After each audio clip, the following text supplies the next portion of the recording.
Another award-winning video, this time on grades and grading. I am very disappointed that I don't get to have this discussion with you because it's so much fun, and I hope that you find this one pretty interesting. It's usually the most interesting class during the entire course. So I know I'm setting the bar high and I might be overselling, but there are a lot of things about grades that we typically don't think about that we need to explore if we're going to use them well and we're going to be as valid, reliable, and unbiased as we possibly can, and provide our students with some useful information. So there are four things that I want to talk about really. One, setting your grading scale. What constitutes an A, B, C, or D, or F? What is a 4, 3, 2, and 1 all about? And so on. Using grades as a motivator.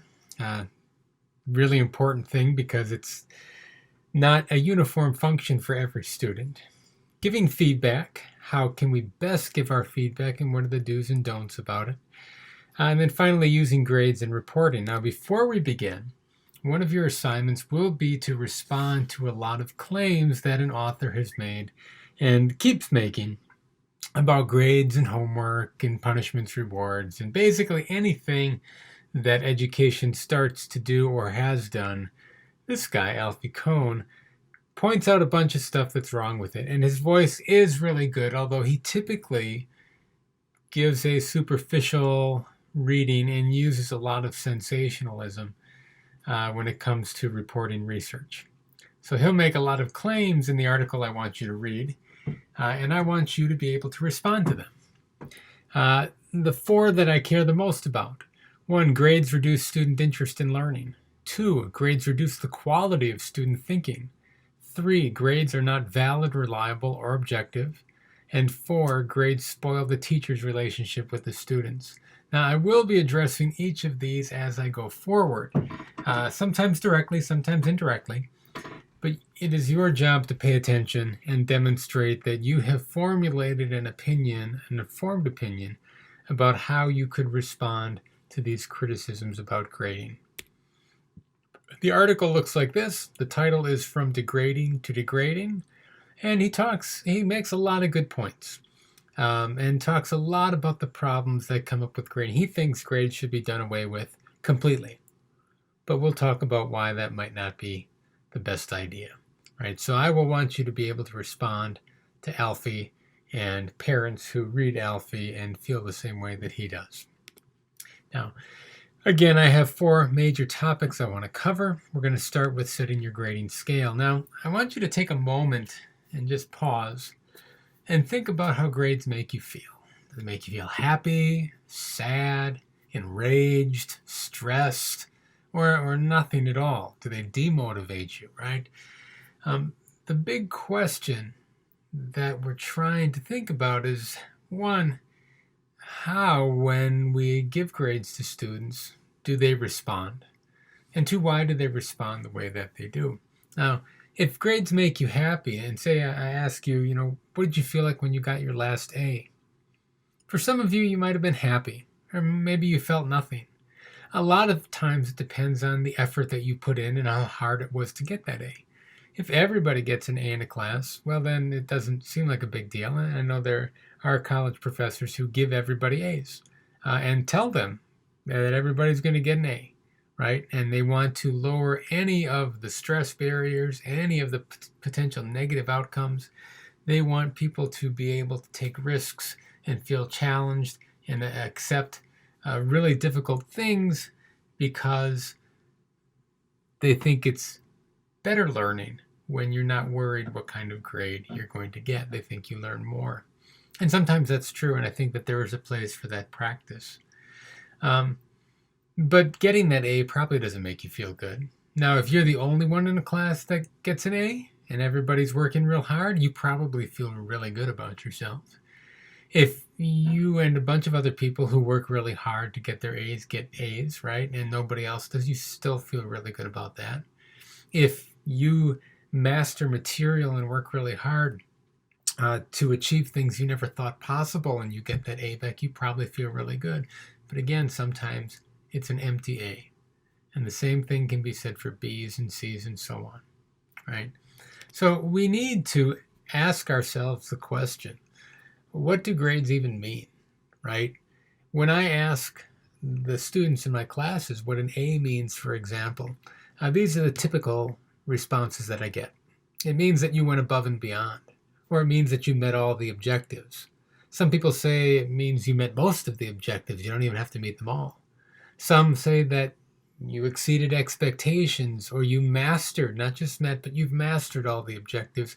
And I know some professors that say that, well, the student has to surprise and delight me. I don't even know how that can be possible. It seems like it's harder to do the more you teach, too, because it's harder to be surprised if you've been teaching a class for 30 years than it is if it's the first time. Now, when you look at these, you can see that what an A means to different people varies a lot. And from this whole idea of going above and beyond or surprised and delighted, one of my friends told me once that, and he was in college, he went to a university down in Illinois, Urbana-Champaign, and at that time he was in industrial and organizational human factor psychology, and a bunch of world famous people were just doing a bunch of research at that university at the time. And he said this one guy who kind of invented the field he was teaching the class about, signed papers every week that they had to do. And he got his first one back. He worked hard at it, got it back, and he got a B. There were some positive comments, no negative comments. And he thought, so he did it again. And the same thing happened because he was a really good student. And he went to the professor and he said, "Excuse me, sir, I'm wondering why I got a B, because there's only positive comments in my paper. There's nothing wrong with it." And the professor replied that, "Well, you didn't tell me anything that I didn't already know." And my friend said, "Well, I thought for a minute and I said, I beg your pardon, sir, but how am I going to tell you something you don't already know? You kind of invented this field. Well, I'm just a graduate student." And the professor replied, "Well, now you know where the bar is set." And that's a high bar, right? A world expert on something is expecting you to tell them something new.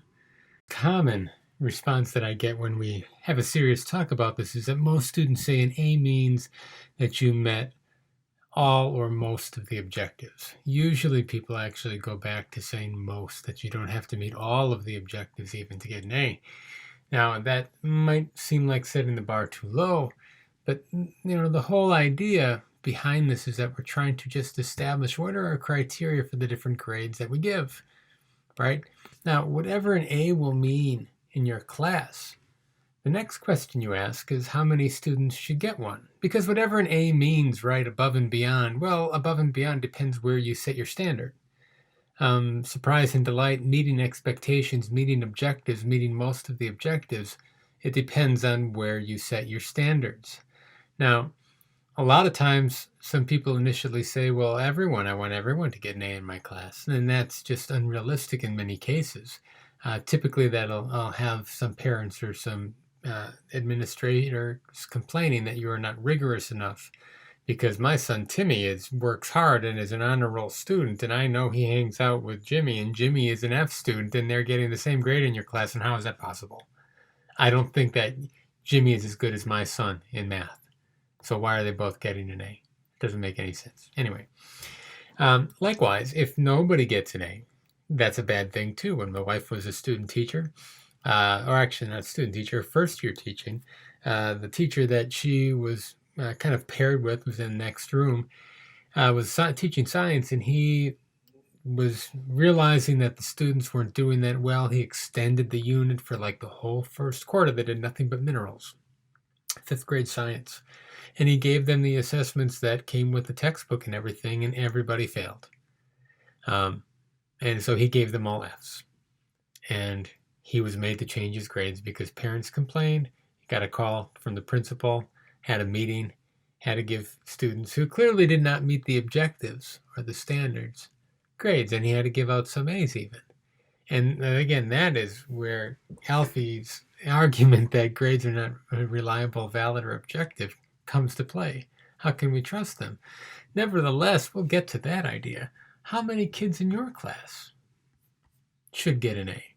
Now, we typically go through and pool and try to build some kind of consensus. But before, yeah, I even want you to go down that thought pattern. I do want you to realize that in the typical classroom, the ability or distribution of social studies readiness, math readiness, or whatever, relative to the grade level material for your grade is typically about 6 grade levels wide. So even though in the typical classroom, most kids are at or slightly below or slightly ahead of the current grade, like in this case, 6th grade, there are some kids who are 1, 2 grade levels, 3 grade levels ahead, and some kids who are 2, 3, 4 grade levels below. For example, again, in my wife's class, she taught 5th grade. About 75 to 85% of her students were below a 1st grade reading level. And if you're teaching language arts in that grade level, are you expecting them to gain 4 to 5 grade levels in a single semester, single year? Probably not. Doesn't seem realistic, does it? Sometimes, like in my wife's case, right, most of the kids are below. And if you really do have grade level standards, you'll be giving out a lot of F's, D's, and C's if you're using that grading scale. In other cases where you have really competitive schools, everybody's above grade level, and sometimes much more than 2 or 3 grade levels, sometimes 4 or 5. And of course, you are not going to be using grade level standards to give out A's, B's, and C's, because part of the function of those grades is to give back meaningful performance on objectives, but your objectives will have changed. You should not be teaching this class of students 6th grade material, because then you're not really teaching them anything. They already know it. Likewise, you're probably not going to teach this class 6th grade material either. You'll probably give simpler versions of it or lower levels of cognition about the same content, right? And those are all the things that we really need to try to figure out. Can you stick to grade level expectations? The answer is no. Depends on your students. A lot of schools will have different tracks or different classes, right? When I was a kid, in the reading groups, there were the Eagles, the Chipmunks, and the Turtles. I wonder who was the slow group, right? Similarly, people will split grade levels to try to make it easier on teachers between the high achieving, middle achieving, and low achieving students just in thirds. And so you'll have 3 different tiers. Well, if you taught the exact same curriculum, everyone in tier 1, the fast group, would be getting A's. Everyone in tier 2 would be getting B's and C's, and everyone in tier 3 would be getting D's and F's. And that's just how it would go. So really, what justifies shifting your grading criteria? And what effect does it have on the students if you give out predominantly A's, B's, C's, D's, or F's? And should students ever get an F or a 0? Some schools say no. Some districts say no. They don't think that a 0, and there's a lot of good measurement reasons for not giving out 0s, because 0 means that there's no evidence that you have any ability to meet this standard, right? And that's probably not true through indirect observations and other types of assessments that you give. So a 0 really doesn't represent the truth as close as you can get to it. So sometimes you can replace 0s with their average and other things, or you can replace it with estimations based on how they did unrelated assignments and so on. And the question comes up then with all these issues, and even just defining what an A is and how many kids should be getting it, right? The same issues come up with B's, C's, D's, and F's. So what do you do? How do you figure out how many kids feel right? Right? Because again, if everyone gets an A, you might have a situation like this where you are not challenging them enough or you're going too slow.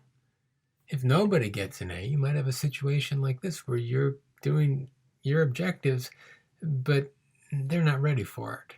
They're a year away from being ready for it, or a lot of work away. And so what do you do with those students? How do you navigate that space? Now, a lot of people have switched to the 4-3-2-1 system, which they say it's much more clear, right? Exceeding standards, meeting standards, partially meeting standards, does not meet the standards, means the same for everybody. But is it better? The real answer is not so much, because all you're really doing is passing the buck. Right now, it's not about what an A means, because an A is kind of the equivalent of a 4 if you went with above and beyond, right? An A becomes a 3 now if you said meets the standards. But what the standards are is completely up to you. And even though there might be grade level standards at the state and district and maybe even school level, there's always a ton of wiggle room. You can take some vague standards from science or social studies that students will develop these skills by the end of grade 4 or by the end of grade 6 or 8 or whatever. But when they say that, students will be able to, use primary resources. What does that mean, right? Analyze primary resources. Does that really mean analysis at the level of Bloom's taxonomy that we've talked about? Does that mean that there are certain types of background knowledge? Because we know that it's going to depend, their ability to analyze depends on having a bunch of background knowledge. What is that background knowledge? And how much do they need to know? And how well do they need to know it? Does an analyze really mean synthesize or evaluate? Or does it just mean apply, right? Or does it just mean you need to remember the facts, right? And recognize when facts contradict each other. So this whole idea of 4321 doesn't really clarify anything other than what the letters mean themselves. But we could do that with an A, B, C, D, F issue, right? Even in something like math, where it says students will be able to solve this type of problem, right? Add positive integers together. Again, what does that mean? Does that mean they can't make any mistakes? Is that what meeting the standards is? Or do they only have to be right 80% of the time? Is that meeting the standards? Because I don't think that, right, if you had a doctor who did the right surgery 80% of the time, that they would be in practice much longer. I don't want my mechanic to only, tighten the bolts on my tire when he's putting it back on 80% of the time. That's unacceptable. I don't want my flight pilot to only make 80% of his landings or her landings. So maybe 80%, maybe 100%. Some people demand, that you can do this every time. But that's a gray area. We've also talked about in math way back when, the whole idea, does this mean that time's involved? Do you have to do it fast? Does it involve word problems? Can you do it by hand, or does it mean you can use a calculator? Do you need to be able to apply it to a real world situation, or do you just need to be able to punch the algorithms? Do you need to recognize when this needs to be done? Right? There is a lot of wiggle room within any one of these levels. And so you have this giant area of subjectivity. Now, this goes towards KOHN'S argument that grades are not reliable, valid, or objective. And the answer to that is they're not. In a large scale or from a bird's eye view, they're not, because everybody means something a little bit different. And just by looking at a grade, you really don't know what went into it or what's behind it. The response is that's okay, because in your class, you will have a reason for the grades. You will define what an A means or what your standard is for a 4321. And once you define what it is, and you become clear on what exactly do you need to know, exactly do you need to do, how well do you need to do it, how many errors can you make, and how fast, if time matters, do you need to do it in. Once you've clarified that, now they become objective. I've drawn the lines, right? And when we talk about validity, right, well, you've aligned your instruction with standards and your assessments. So now, how you perform on these assessments is a good indicator of whether or not you've met these standards. And it's also fairly reliable because you've taken care of all those guessing things, and inter-rater, intra-rater, right? You've gotten rid of bias. And in this case, right, his argument is good at a very high level, but it falls apart for teachers who are using grades well. So use grades well, and you don't have to worry about that type of criticism. Okay, so where you set those bars exactly is completely up to you, right? And it will depend on your students, depend on your schools.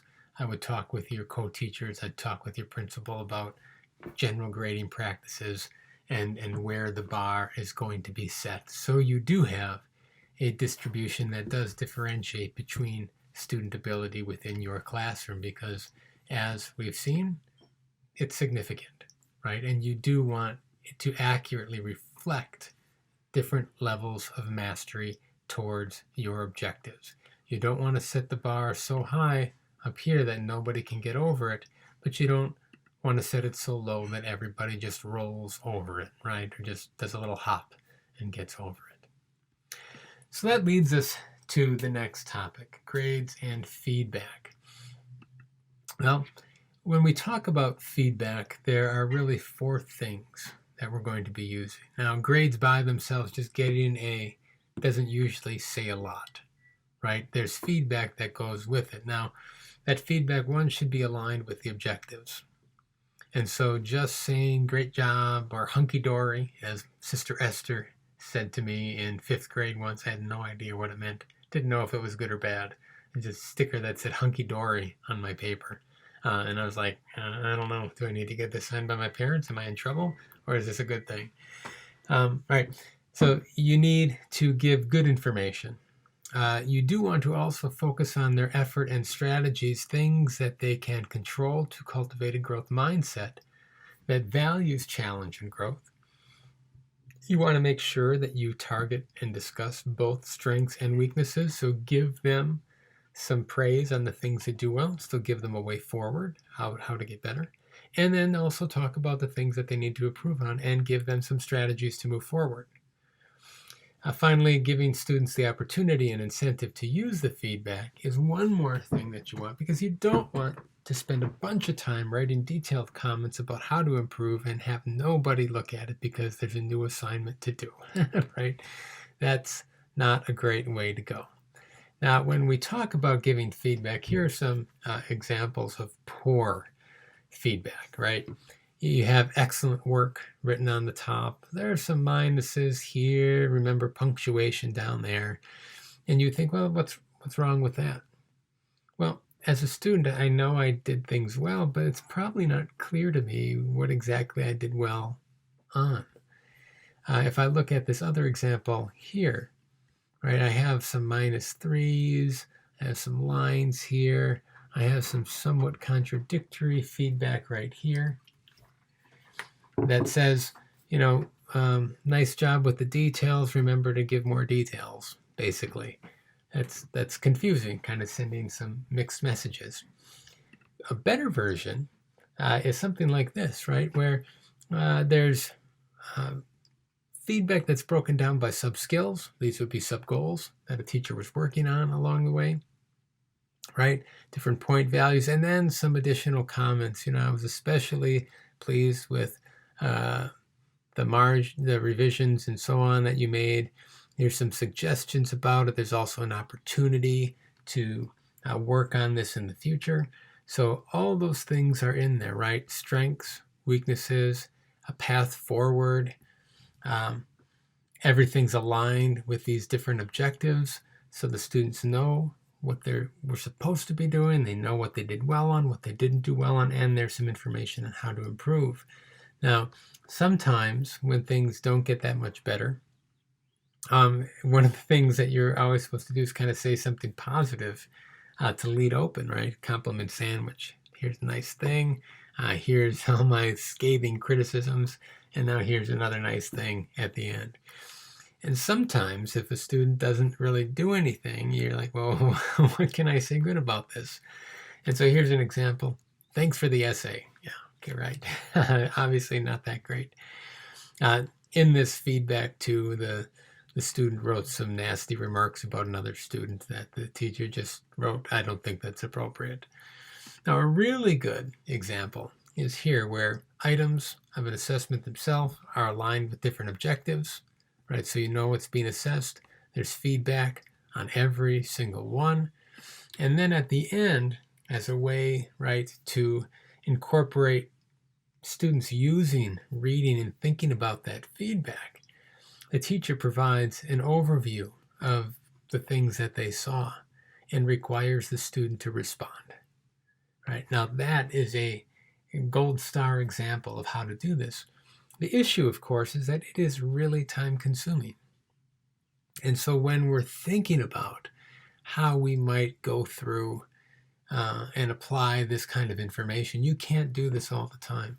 In the class that we're in right now, when I give those big lengthy video feedbacks, or I tell you I want you to revise this, that, and the other thing, right? I'm requiring you to do it for points, and I'm using grades as a particular motivator there. I think that you want to do better and you want to learn as well. But given the pace of the class and the fact that everyone has lots of stuff going on in their life, if I didn't require it for points, you probably wouldn't do it. You might read it, but you wouldn't think about it as much. For most people. Wouldn't be true of everyone, but for most people, I know it would be true for me, and has been true, and continues to be true for me in my life. Feedback is kind of a need-to-use basis in many areas. So when we think about, right, these pointers, again, making sure it's aligned with objectives. For every objective represented in your assessment, there should be some feedback. When you give feedback, it's not just a good job or bad job. It focuses on effort and strategies, right? For you, it's mostly strategies. For younger students, you would also focus on effort, right? I'm not there to see how hard you're working or how hard you're trying. I'm assuming you're giving it a good go, right? But I can see what strategies you use. Now, this does cultivate a growth mindset that values challenge and growth. And if that's the thing that you care about, that's the thing that becomes valuable, right? Discussing strengths and weakness just means that your feedback shouldn't only be focused on the things that went wrong. They should also mention the things that went right. And I try to do that. I bet in some cases I don't do it enough. And sorry if I don't. But let me know if you feel like I am not saying enough good things, or I'm not pointing out the things that you did really well. I try to, but when I get in my criticism mode and I need you to do these things mode, sometimes I forget to do it. It's a difficult habit to cultivate in a lot of ways. Finally, giving the students the opportunity to use the feedback and an incentive to do so, right? Having revision assignments, having corrections due for additional points, having it just built in, as everyone needs to always fix what they got wrong so we don't leave you behind and you don't try to move forward without having the skills that you need. That's a good approach that effectively uses feedback. And that leads us to motivation. And the basic effect of grades on motivation, that if you get a good grade, it makes you enjoy it more. And this is really on intrinsic motivation. So if you get a good grade, you kind of enjoy things a little bit more. If you get a bad grade, you enjoy it less. It becomes frustrating and so on. How effective it is depends, though, on the current style of regulation and which way your motivational tactics move them. Now, the claim that Cohn makes, and here's a direct conversation about one of Cohn's claims, is that grades tend to reduce students' interest in learning itself. One of the best research findings in the field of motivational psychology is that the more people are rewarded for doing something, the more they tend to lose interest in whatever they had to do to get the reward. He cites himself there, of course, so you should always suspect somebody who says it's been proven and then they cite themselves, because he didn't do any of the empirical research. Thus, it shouldn't be surprising that when students are told they'll need to know something for a test, or more generally, that something they're about to do will count for a grade, they're likely to come to view that task or book or idea as a chore. And that is true. Now, Cohn appeals to this idea that if you enjoy or you're already interested in something, then I start giving you external rewards, whether it's money or a grade or a pat on the back. I tend to shift the feeling or the source of those good feelings from the task to whatever reward. And this is true. What he's saying here is true, but it's way more complicated than he makes it out to be, because he is only talking about, and all this research was only done on things that students already find interesting and already enjoy. Now, the full theory talks about not just the intrinsically motivated person who is doing things out of enjoyment. So intrinsic motivation means that you do something because it's enjoyable, it's fun, and so on. So playing video games, right? But there are 5 other styles that the theory that he is talking about pulled out a little bit later than his research there he cited. One is amotivation, and that means you're not going to do it, you don't care. You just there's no effort at all. There's extrinsic regulation, where you are doing it for some external reward, like a grade, like a gold star, like money. If you were paid for grades, right, and that was your primary motivator, great. That's extrinsic regulation. Introjected regulation would be somewhat internal, but you're doing it not necessarily for a complete internal reward. It's somewhat external in that you don't want to disappoint people. So if you're doing it because you're worried how your parents will feel about you when you're in grade school, that's introjected. When you do things out of a feeling of a sense of obligation, like you don't really want to go to, a friend's wedding because they're not really a great friend and you got to buy a gift and it's expensive, but you would look bad if you didn't go and you feel guilty if you didn't go. That's introjected regulation. The rewards and the punishment kind of comes from inside, even though it's really tied to the outside world and what other people think. The next level up the rung is identified regulation. And in identified regulation, you have these conscious values that you care about, and you do things not necessarily because they're fun, so it's not intrinsic, but you do them because you think that they're important. You personally value them. And so recycling, when my wife and I go on walks and she sees some dirty, nasty piece of plastic that's laying on the sidewalk covered in ants or whatever, who knows what was in that thing, she'll pick it up and carry it to a recyclable basket or take it all the way home. And it's not because it's fun, it's kind of gross and disgusting, but it's really important. And so when you do things because there's something you really value, even though it's not fun, it's identified. You don't feel guilty if you don't, but you still feel good. And the primary reason is because you believe or you've decided that it's important. It's a value you have. This gets us up to integrated regulation. And here you're doing things because it's just part of your personal identity, right? So if you're a scientist, you research things. If you're an athlete, you work out. If you're a writer, you write. If you're an actor, you perform. If you're a mother, you stay up and take care of your kids when they're sick, right? You do everything you can to provide for them, even though it's not always fun. The motivation is that's just what a mom, a son, a daughter, a scientist, an actor does, right? And that is about as internal as you get, even though that sense of self-identity is still somewhat determined by external factors such as cultural values, cultural norms, prior experience, and so on. And it's not that the activity itself is its own reward, which is what you get when you get to intrinsic regulation over here. Now, a graphic representation of this continuum can be found in the Things to Consider About Grading document that will be posted online. I highly recommend looking at that because it kind of breaks down a lot of the stuff we're talking about here.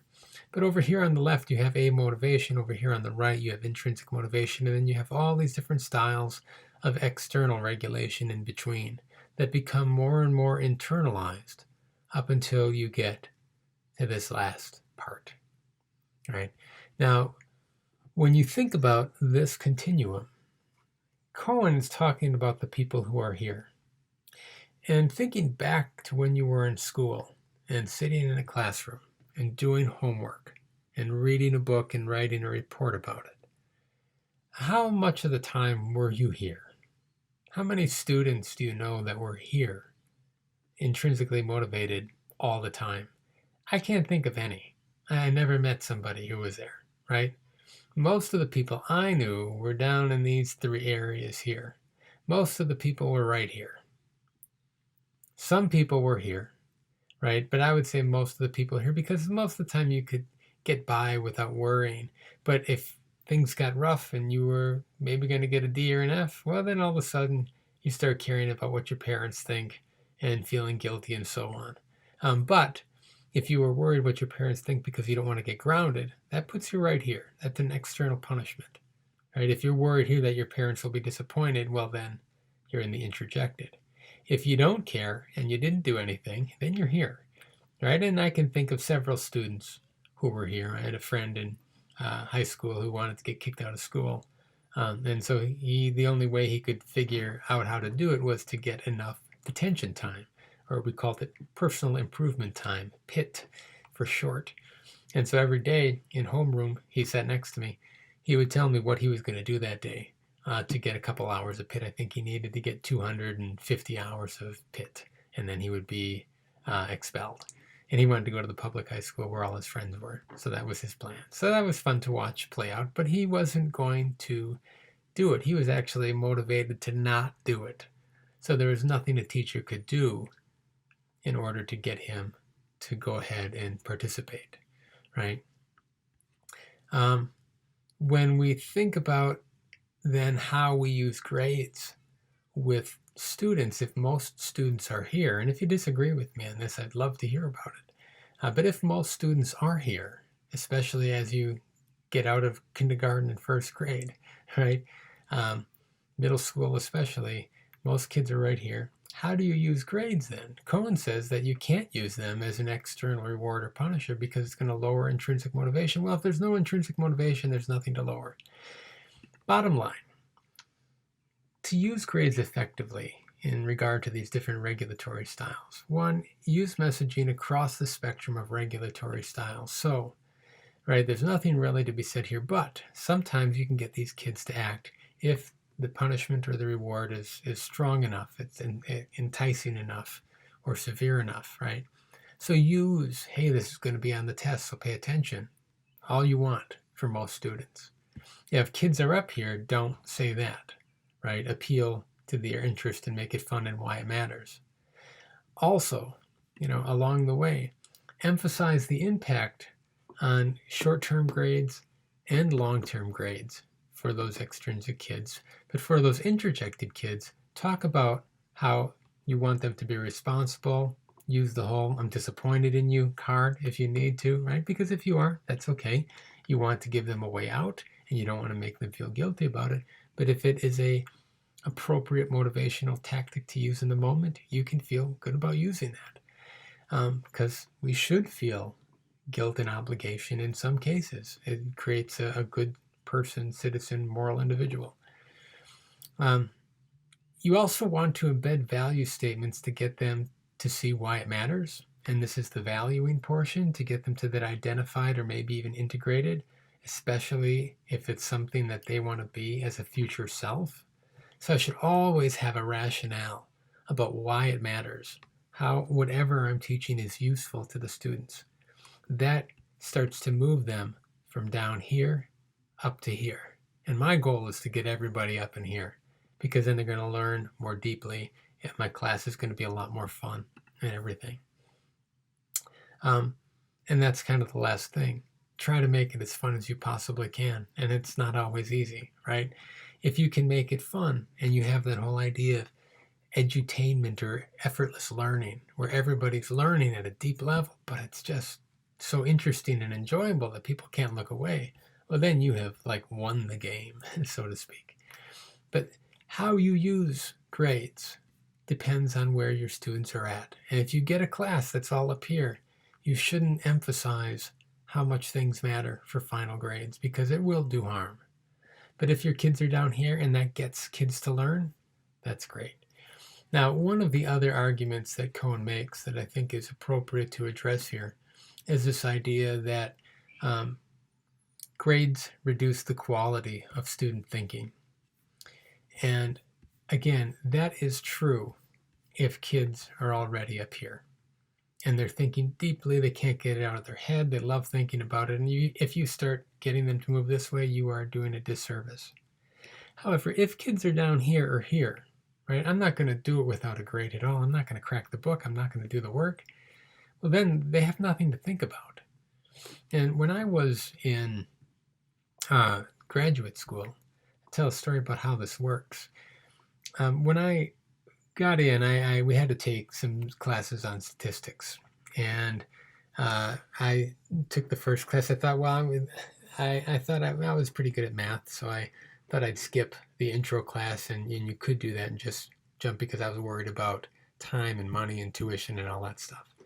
And it was a tough class, but I did pretty well in it. But the book itself was so unbelievably boring. I could not read it. I relied completely on following the teacher's notes and stuff in class, because every time I cracked the book open, I would end up falling asleep, and there'd be a big puddle of drool all over a page. Just disgusting, right? So better off to not even try to do that. I do the problems that we had to do and try to figure out what's going on, and that seemed to work for me.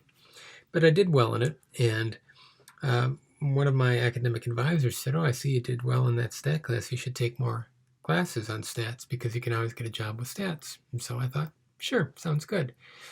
And they were still boring, but by the time I was in my third or fourth one, I started working in a stats lab as a program assistant.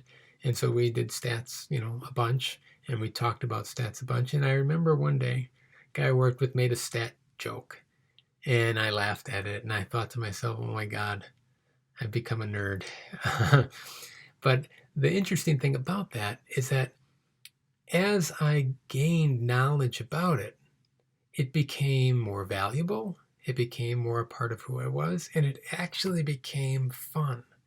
It's really hard to feel like you have fun with some ideas that you don't know anything about, unless you're connecting them to something you do know a lot about and seeing how they fit.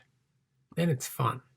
And that's kind of the art of making new material relevant and enjoyable. Right? But if you go into a domain, and math is the worst for this because you get promoted even though you don't have basic skills, and it becomes harder and harder to do well, getting them to do it opens the door to interest and value and enjoyment.